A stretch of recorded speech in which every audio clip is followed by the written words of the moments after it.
Rolls-Royce, a name that defines luxury, precision, and perfection. A car so smooth, it feels like it's floating. So quiet, it barely makes a sound. Today, it represents power, status, and elite craftsmanship. But here's the truth. This story didn't begin in wealth. It didn't begin in privilege. It didn't begin in comfort. It began with struggle, with cold nights, with empty pockets, with a boy trying to survive.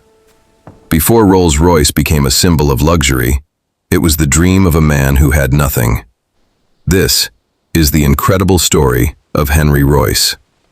Frederick Henry Royce was born on March 27, 1863, in a small village in England.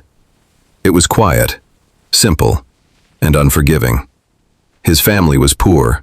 They owned a small flour mill, but it struggled to survive. Day after day, they worked hard just to make ends meet. But eventually, the business failed, and with it, their stability disappeared. The family moved, hoping for a better life. But nothing changed. Money was still scarce. Opportunities were still limited. And then, tragedy struck. When Henry was just a young boy, his father died. And in that moment, everything changed. There was no safety net, no support, just survival. As a child, Henry had to grow up fast.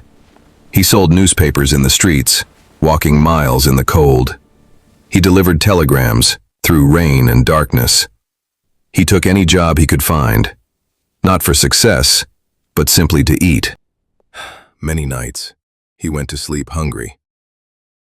Many mornings, he woke up exhausted. And school? That was a luxury he barely had. Henry received very little formal education, but what he lacked in schooling, he made up for in something far more powerful. Curiosity. An endless desire to understand. He didn't just look at machines, he studied them. Every gear, every movement, every flaw. He asked questions others didn't ask. Why does it work like this? Why not better? While others accepted things as they were, Henry imagined how they could be improved. That mindset changed everything. One day, an opportunity came. An aunt once saw something in him, something no one else noticed.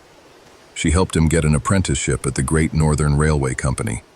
For the next 3 years, Henry worked relentlessly.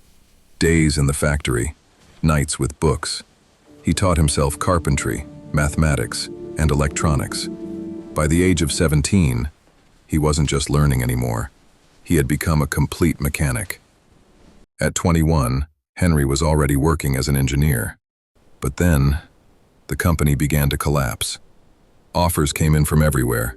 Safe options, secure paths. But Henry chose something else. He chose his dream. With just £20 in savings, he opened a small office in Manchester, F.H. Royce and Company, and he brought in his friend, Ernest Claremont, as his partner.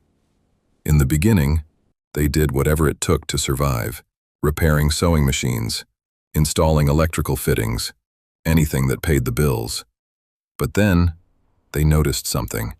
Electric lighting was rising, demand was growing, so they adapted.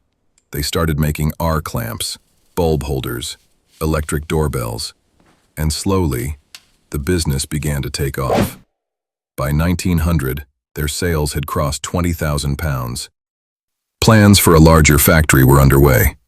Everything seemed perfect. Until 1901. German and American companies entered the British market. Competition exploded, prices dropped, and Henry's business began to fall. And it wasn't just the business. His health started breaking down too, physically and mentally. Doctors told him, get fresh air, reduce stress. And they gave him a simple suggestion: buy a car. So Henry bought a French car, a Decauville, but it was far from perfect. Too noisy, weak brakes, constant overheating. For a perfectionist like Henry, that was unacceptable. He started with small modifications. Then, he redesigned the entire machine. And what he created was better, quieter, smoother, reliable. That's when it hit him. I can build a better car. He assembled a team, designed his first car, a 10-horsepower two-cylinder engine. On April 1st, 1904, they tested it, 50 kilometers, without a single problem. He built more cars, tested them, improved them. The machines were world-class. But there was one problem. He needed someone to bring them to market. And that's where the second hero enters the story.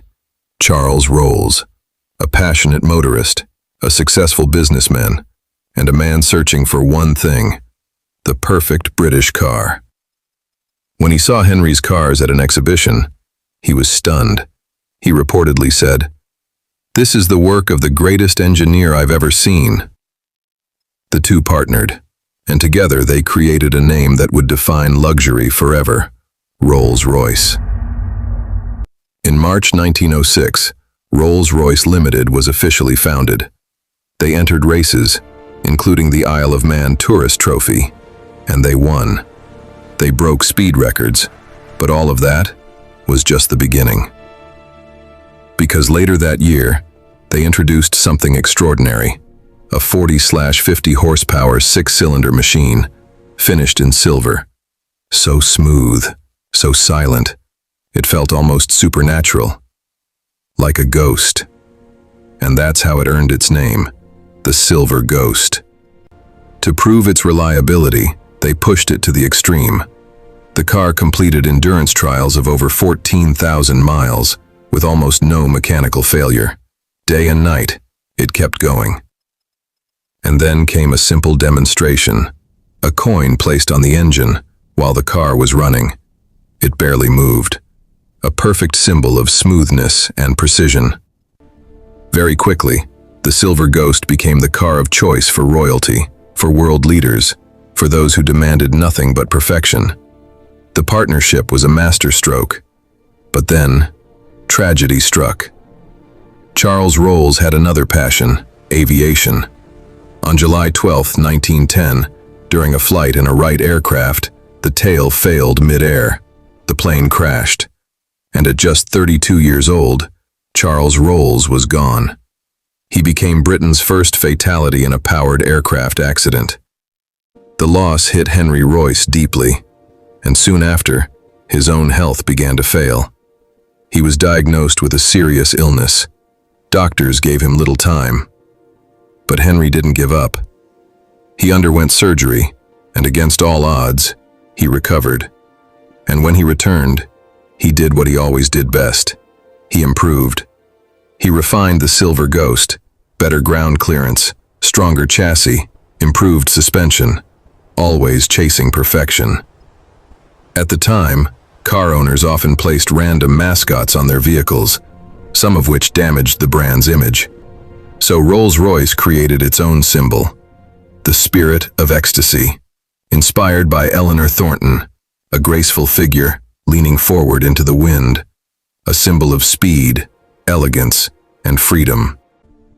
Sales soared. By 1913, profits had reached over £90,000, and the company was expanding globally.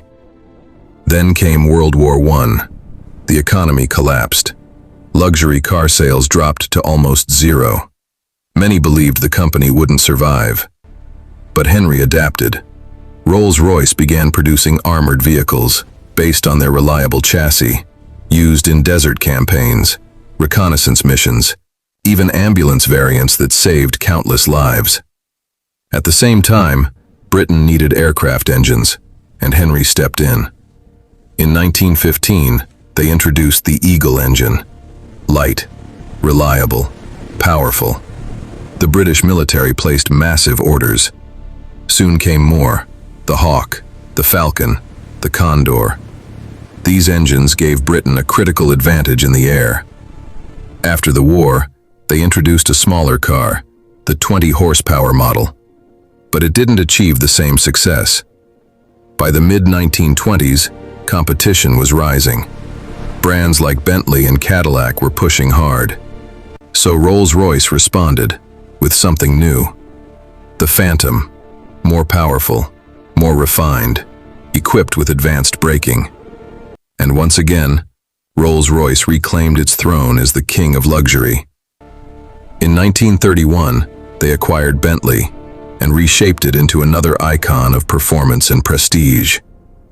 But Henry Royce would not live to see it all. On April 22, 1933, at the age of 70, he passed away. Since then, Rolls-Royce has seen many highs and lows, from financial crises in the 1960s to the separation of its automotive and aerospace divisions, and today the car brand lives under BMW. But one thing has never changed. Rolls-Royce remains the ultimate symbol of luxury, a masterpiece that defines perfection.